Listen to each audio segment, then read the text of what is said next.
Dans ce tutoriel, je vais vous montrer comment individualiser les exercices qui se trouvent dans un parcours. Pour cela, il y a deux possibilités. La première, qui est la plus directe, consiste à sélectionner ou pas des exercices selon les besoins de chacun des élèves du groupe.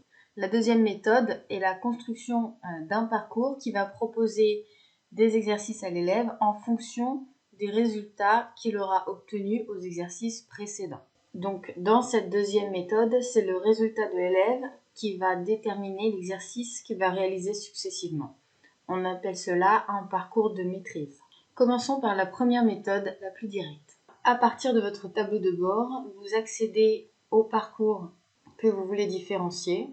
Je veux par exemple différencier mon parcours 2. Vous avez sur la devanture de votre parcours une série de petits boutons dont ce symbole accompagné de la mention individualisée. Vous arrivez sur une page qui vous répertorie l'ensemble des exercices se trouvant dans notre parcours, accompagné de l'attendu et du savoir-faire travaillé, ainsi que d'un aperçu de l'exercice. Et en cliquant sur les différents noms des élèves, vous attribuez ou pas l'exercice à l'élève.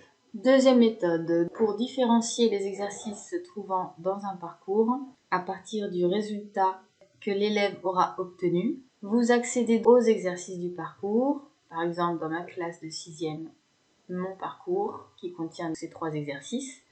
En bas de chaque exercice, vous avez des petites icônes, dont cette icône en forme arborescente. Sur cette interface, vous allez choisir l'exercice ou autre activité que l'élève devra faire selon le pourcentage de son score.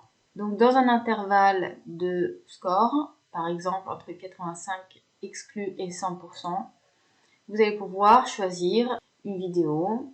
Vous pouvez choisir des cours parmi ceux qui sont proposés par Sac à dos. Une zone de texte dans laquelle vous désirez que l'élève réponde. Ou bien un autre exercice, Sac à dos, que vous irez choisir.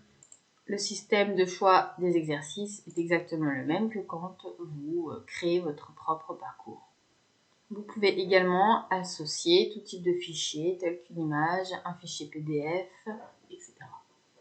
Et donc, dans ce parcours de maîtrise, vous pouvez proposer différents types d'activités à réaliser, mais aussi en proposer plusieurs, comme par exemple à la fois la visualisation d'un cours, puis la réalisation d'un exercice. L'élève pourra trouver, en accédant à son parcours, certains exercices qui vont être prolongés d'un parcours de maîtrise différencié. Par exemple, l'élève fait son exercice, il obtient un score de 90%, donc en cliquant sur cette icône arborescente, il va accéder aux exercices suivants.